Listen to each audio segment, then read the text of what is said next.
Please welcome Alfonso de los Rios, co-founder and CEO, Nowports, Ricaurte Vasquez Morales, Panama Canal Authority Administrator, Sandra Campos, CEO and board member, Up Technology Acquisition Corp, and Bloomberg's Caroline Hyde.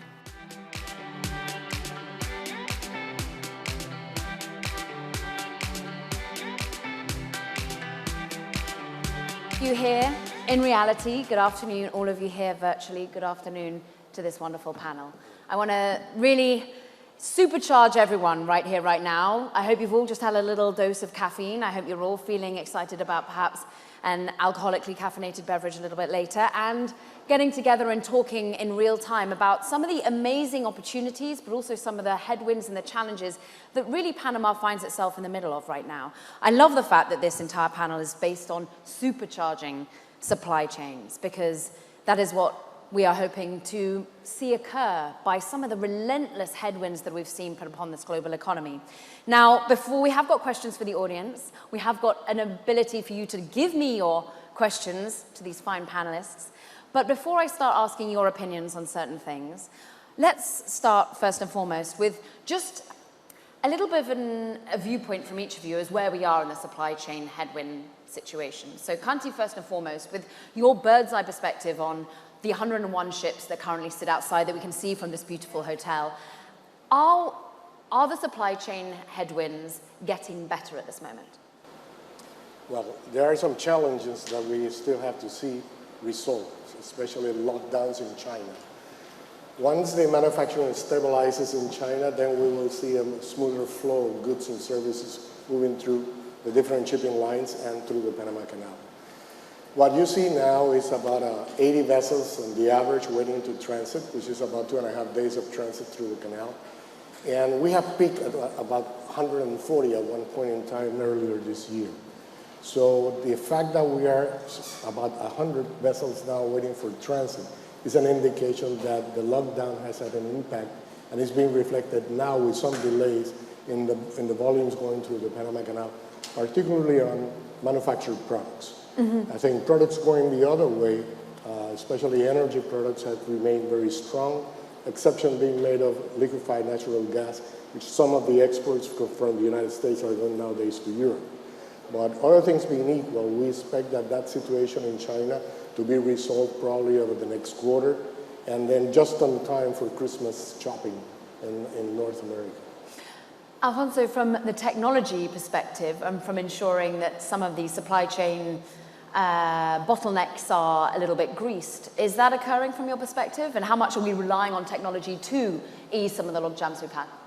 For sure. I think on a big way, technology is helping importers and exporters to predict on a better way their whole supply chain, right? Not only the movement of goods, but actually the how do they order new products from the other side of the world. We're seeing some restrictions, specifically in a big part of Asia, which is a good partner for all of Latin America, right? And restrictions are on the production side. So it's difficult to move some cargo, mainly from China to Latin America countries, including Panama, Mexico, etc.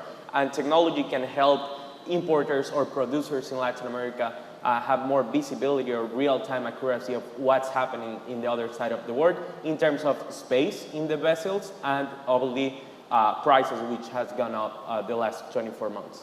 Sandra, from your perspective as, well, an advisor to many building a business, a woman who has run international retail, acclaimed retail houses that we know and are familiar with, do you feel that it's getting easier on the entrepreneurs trying to navigate these waters right now? Well, I'll say one thing. For sure, supply chain is still at the top of the conversation. Yeah. And obviously, there's a lot that goes into that from the beginning of the process, product development-wise, to the end in terms of last mile. But I think that there's, in some ways, we've gotten better, and there are things that are more manageable, and that's because it's not a shock anymore. It's not a surprise now. We've got more patient. The prices are there. They're building them into the forecast. The margins are lower because of it. So that's one part. The second part is that we've been forced to really look at diversification of our supply chain overall and our sourcing opportunities, whether, wherever that might be, Southeast Asia, certainly Latin America, where the opportunity lies now. That has become a bigger priority overall, but it is absolutely still the number one topic. It is the number one opportunity, and what Alfonso was saying in terms of traceability, blockchain being there from a technology standpoint to be able to help, that's something the consumer is actually demanding. They're demanding to know where the product is. They're wanting it to be real-time, same day, next day delivery. So they're forcing a lot of these changes and a lot of the investments that the retailers are having to put. I love how you say it's top of mind and that the margins are now being built in. I mean, I don't know if anyone's caught some of the news today. Yeah. Target down 20%. Yesterday it was Walmart. This is having an implication in the forward-looking guidance of these businesses, how much it is eroding their margin, their profitability for companies that can't pass on these sorts of headwinds. And when we go into perhaps some of the opportunities we're about to see, I just want to test the audience for a moment. I'm very pleased that throughout this, I want you to basically be ignoring me and on your phones. I want you to be tweeting about what we're saying. I want you to be sharing it on LinkedIn. But I also want you now to be taking part in a poll, because we have got one for you. And what we want to know is, what is the most likely outcome for Latin America from the supply chain crisis? Now, is Latin America going to have a positive impact from the supply chain crisis? Is it going to be neutral, not going to really affect matters, or is it going to be negative? I'm going to let you fill in that poll. We're going to come back to your answer in a moment, but there we have some of the options A, B, and C for you. But Sandra, from your perspective, are we harnessing an opportunity right now? I loved it how we heard from Alfonso talking about a good partner being in China. Is Latin America being seen as a new partner for Europe, for the US, in terms of the supply chain, where to go and have things built, things sourced, things then shipped from? In one word, yes. Absolutely. And there is an opportunity now. It does start with raw materials. It does, and certainly I come from the retail side, so as it relates to CPG goods and apparel products, footwear products, et cetera, they are, companies need to diversify. We need to have an easier transition from a language standpoint. There isn't the same language barrier that there is in China as well. So there's an easier transition there. Obviously, we're able to have nearshore opportunities, which really create being able to have a shorter lead time from a production standpoint. So that's another big opportunity here. The proximity, Mexico has obviously become a little bit more important and needs to become even more important to the U.S. In the U.S. alone, while we would love to be able to say that we have domestic opportunity, we don't really. So we do need to continue to look at Latin American countries, Mexico, Peru, and every one of them right now has different expertise and different types of materials that they do better than others.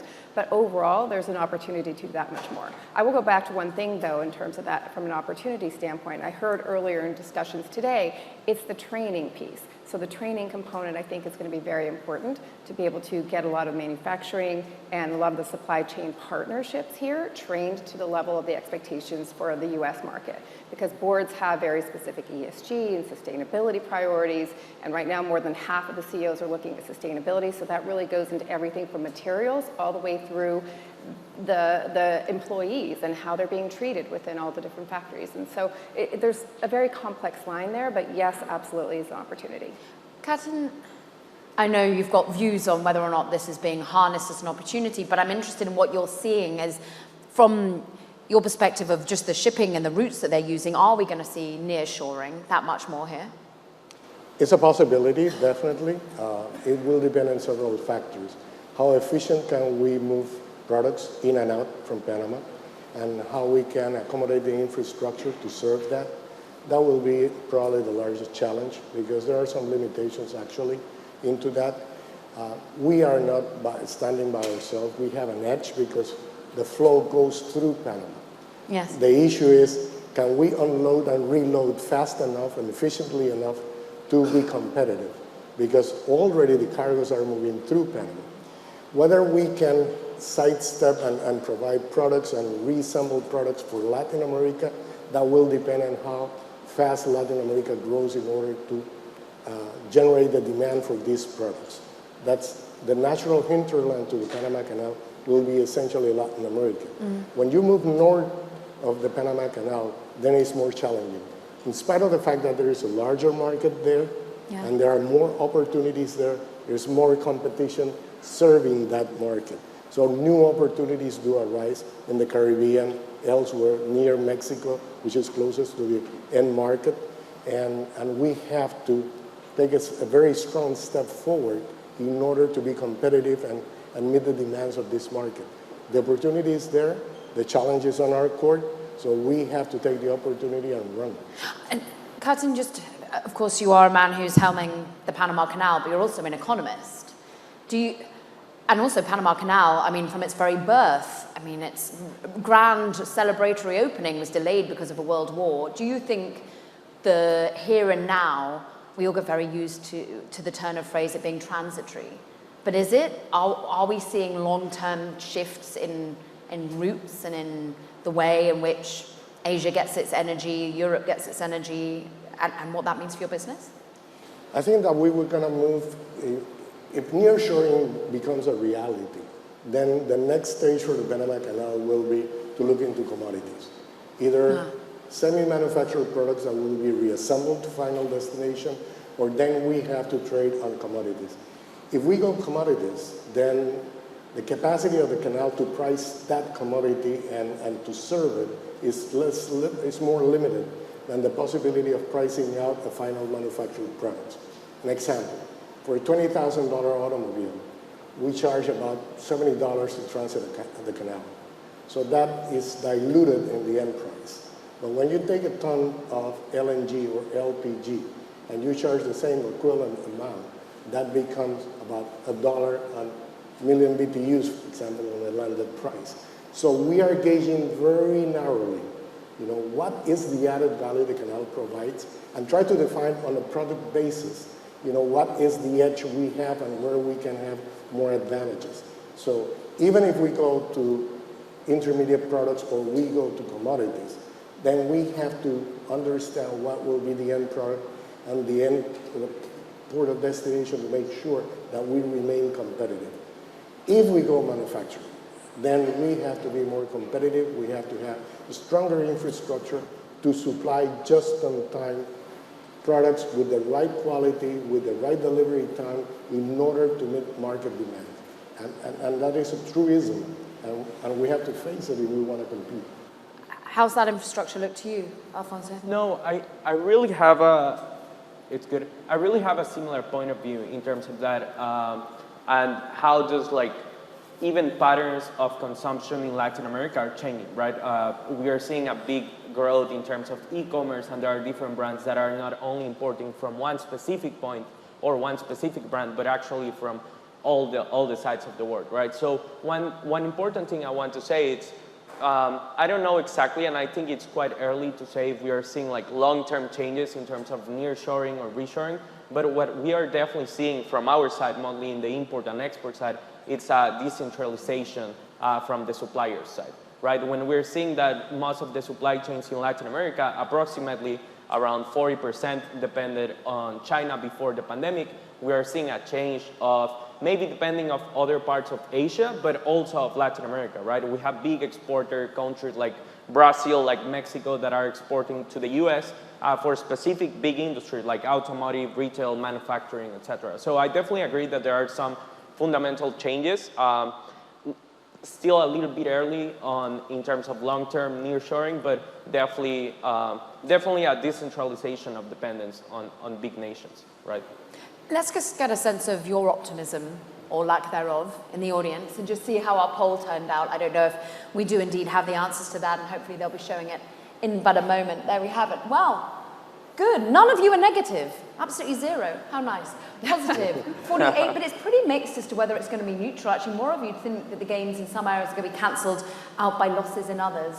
Others, 48% of you, are a glass half full, kind of a joyous bunch. Exports are booming. Nearshoring enables the region to capture the greater share of value, it would seem, so value-added production. It feels as though it's an investment question. It's about a harnessing of technology. And it's to maintain and make the most of some of these changes and potential for reshoring and nearshoring. Sandra, what technologies did you used to be growing? What technologies do you see now being adopted? What need to be more adopted right here, right now? Well, there's definitely a lot of, even the last 2 years alone, I think there's going to be, $6 trillion worth of investment in supply chain technologies between now and 2025. So 2020, 2021 really brought a lot of those. One, for transparency, where are your goods? Where are they throughout the supply chain? Two, in terms of sustainability, to knowing where and how they're being manufactured. Because again, the consumers really demanding that. Keep going. Demanded that information. So technology's definitely been playing an even greater part into it, and there are a lot of good options now. Certainly in terms of predicting inventory needs, that's one big one, because, again, what happened with supply chain hiccups, we have seen that there's a lot of inventory out there now, because retailers went out and said, well, we need to buy that much more. So now we have a lot of inventory. They've had all these supply chain mishaps, and so with that, as you see from the results that have come out from a retailer standpoint, there have been reduced margins, there's a lot of inventory they have to sift through, so there's higher markdown rates. Yeah. So one thing impacts the other. So there's a lot now from a technology standpoint that's affecting each one of those. So whether that has to do with promotions, SaaS products are about promotions, loyalty programs, and how you can actually really acquire a customer and convert them faster, which again goes into reducing the inventory, which helps you predict what you need for the future. And then from a supply chain standpoint, order management systems, warehouse management systems that all integrate through blockchain, that are working to ensure that there's traceability and a lot of visibility across the board for real-time data. And I think those are going to be the most important changes that we make. There's also the practicality of it and how much investment it takes, how much integration it takes from an IT standpoint, from the employees within an organization. There's a lot that goes into that too. So there's are we going to apply what we say we're going to apply, which there's an investment part of that, and it's time now that we're doing it, but we still have to wait to see what the results are going to be. Talking of the investment that needs to go in, someone from the audience has indeed asked a question, and it's what you spoke to a little bit earlier, Alfonso, is the setting up of nearshoring operation requires relatively big investments and big risk. Is the mitigation of that just having, a diversified supply market? And that's something you're seeing, that people are just making sure that they have a far more diversified, resilient supply chain rather than just bringing it closer to home? For sure. I think there's a lot of things that we need to work on as a region in order to be like the #1 partner for other nations and other regions in terms of supply chain, right? Some of them, it's being an option on that decentralization. For example, we have some big textile producers in Mexico, big textile producers in Brazil, that can be an option B or option A compared to China, India, etc., right? So definitely being in the game, and I think that's why we are on a positive standpoint in terms of partners looking for Latin America. But we also need other things, right? We need help of great initiative like Panama Canal in terms of digitization of processes and having visibility of those processes in terms of documents, customs procedures, taxes, etc. So importers and exporters can have a better management of their own operations instead of depending on manual inputs, right? So that's a second thing, like it's decentralization. Second one, it's more visibility and transparency in processes. And the third one is just giving a better service, right? And service is in terms of quality. So we need to increase our level of quality in terms of products that we export, import, etc., but also digital tools, right? Giving for the importers in the US a way they can have visibility of our own production, of our own products that we're exporting, etc. Particularly when so many investors and stakeholders of US companies that might be looking at this need an E, an S, and a G to be sort of factored into this. That's the partnership part.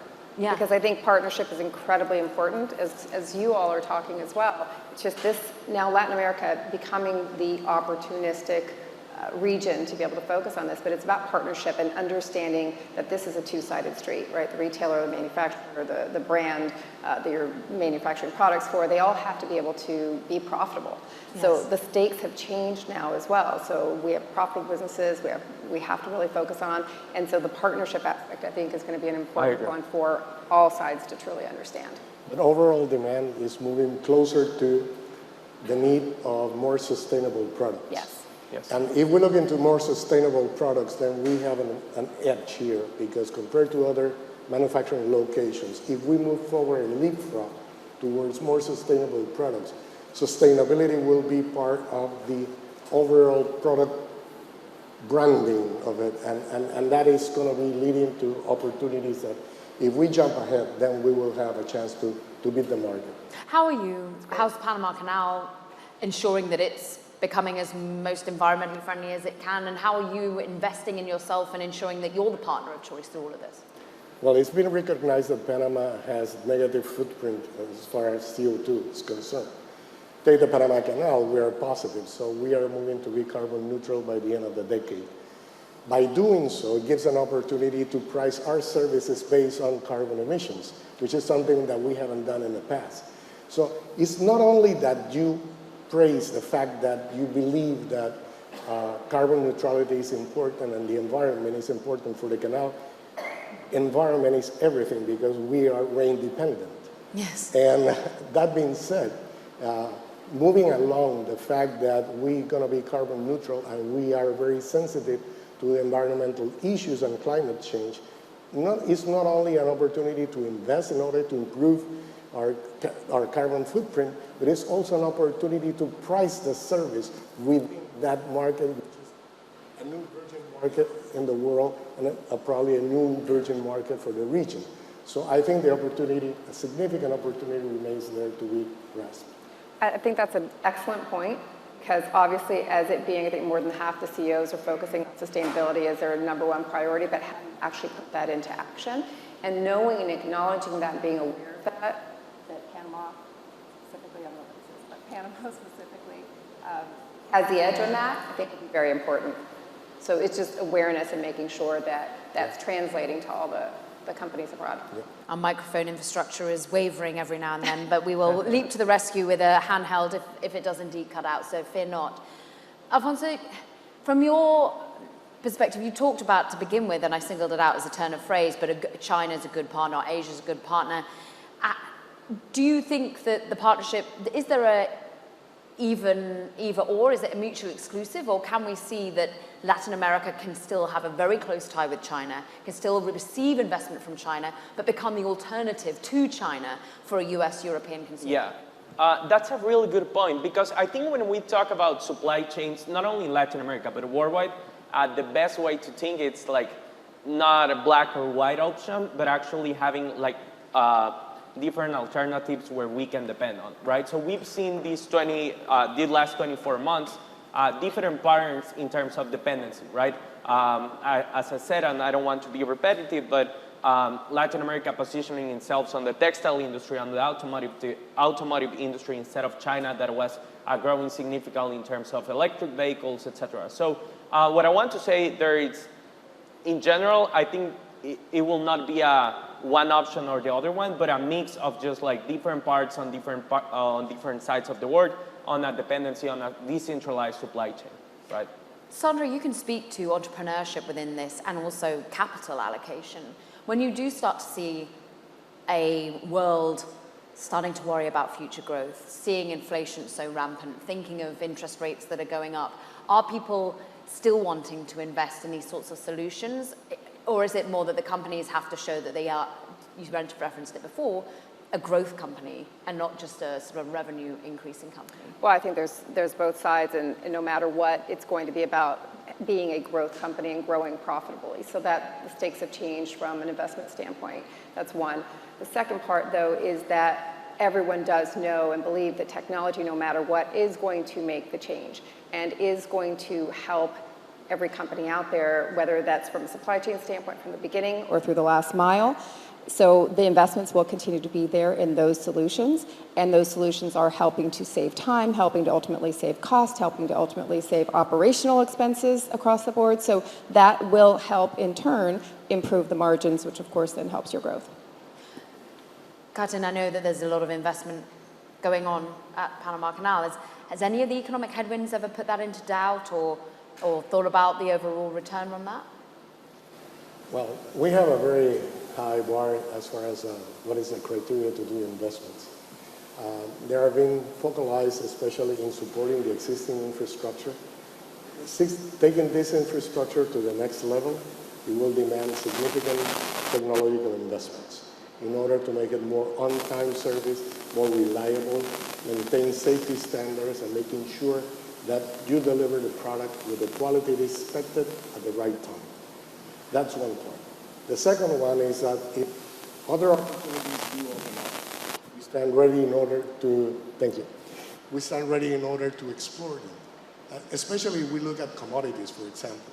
If there are products that we believe that we can transit without using water, so we move away from the waterway into the roadway, that will be an option that if we can do it efficiently and do transshipment through Panama. Panama has been a transshipment center for centuries. So it's new technology applied to an old concept. And we had excelled through 500 years doing that. So we have to take it to the next level. And that's what we are looking right now into which options are open to us that can complement airline connectivity, information connectivity, road connectivity, and how narrow the country is. If we got the water, yes, fine. But even if we do not have the water becomes a more expensive commodity that probably prices us out from market, then we have to look into options that probably rely a lot less on fresh water and try to maintain our position of reliability and service quality to the world. Talking about pricing outside of the market or not, Alfonso, you've been sort of watching in amazement at how prices have changed of shipping, of supply chains, of cargo. What about pricing your own offerings and in this inflationary environment, how you manage that and your own people when they want to be being paid more? Yeah, that's a good point.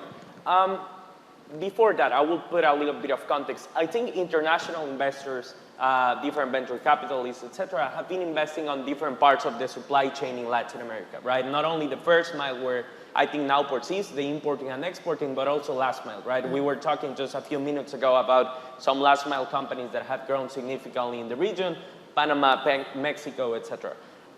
They've been investing here because I think logistics and supply chain as a whole can be a supercharger for the economy development, right? When we talk about growth in countries, it depends heavily on trade agreements, on our capacity of production, etc. And that increasing our offering and giving a better service to companies can not only help Nowports grow or other companies grow, but actually the economy as a whole, right? Empowering medium and small exporters and importers to digitize their supply chain so they can give a better service to companies in the other side of the world, etc., can have a good outcome, right? So what I want to say that with that is, if we want to give a 10x service and grow and obviously grow Nowports at the same time, but also the economy, the only way to do it is to give a 10x service at the same price than traditional players, right? And we digitize all the process. We offer 100% digital tools so you can have visibility of your supply chain, but you pay the same than with a traditional freight forwarder or logistics company. What are the risks of missing the 10x? What are the risks of people, the investment slowing into Mexico, into Brazil, where you're based at the moment? What could this region not do? What are the headwinds, do you think, to actually executing on what seems to be a very rich opportunity? Yeah, obviously supply chain, it's really, really big. You know, like you can talk about a lot of parts, warehousing, last mile, etc. And the main risk of not executing that well is that we will never be able to be the option A for other parts of the region if we don't execute well on service, right? And logistics service, etc. So I think overall, you know, we are advancing on a good path, and it's a matter of time where not only Nowports, but other logistics companies or digital logistics can increase that level of service. So no, go ahead. Two elements just to add to the answer. One is inclusion. Whether we can grow depending just on our internal market, or we make a commitment to serve the world and go beyond. If you do that, then we have to make sure that we include the local population into the process. Yeah. Because you don't want to have an isolated operation that is geared towards the world with, you know, surroundings essentially not included in the flow of goods and services and the benefits thereof. And probably one of the elements that has demonized the fact of globalization is who was left behind. Yes. And making sure that everyone is carried on to the next level, it is important. Because unless we do that, then we have the examples of Brexit, the conflicts with China and US trade. All these elements just point out the fact that if you leave people behind, eventually, that is part of the investment in making a country more enclosed into the world economy and not isolated into something. Isolation comes in many shapes and flavors. And that lack of isolation is critical in order to become a part of the greater flow of trade and services. Well said. The ex-finance minister coming in. I just wanted to add there. one thing, which is that, we had supply chain issues and challenges, and we were not where we needed to be before the pandemic, but that just highlighted the vulnerabilities that we have. But we have to remember that specifically as it relates to technology question, we're talking about now Gen Z as a consumer and Gen Z as an employee. Okay, Nowports, Alfonso is a great example of a Gen Z entrepreneur who's out there doing things that they believe in because they've grown up with technology. They know technology. So it's not just about our generation, it's also the next generation and what they're going to be doing. So we have to get up to speed, and we need to be able to implement technology into all aspects of supply chain. And the transparency and the ethics that come I with all agree. of that. Yes. I agree. Partnerships is a big part of that. Yes. Too. What a great place to leave it. What a wonderful panel. I love to have this, food for thought of the inclusive capitalism that we need to see currently happening in Latin America. I want to thank you all so much, but please do give it up for Alfonso, of course, Katin, and Sandra. What a wonderful set of voices. Thank you very much.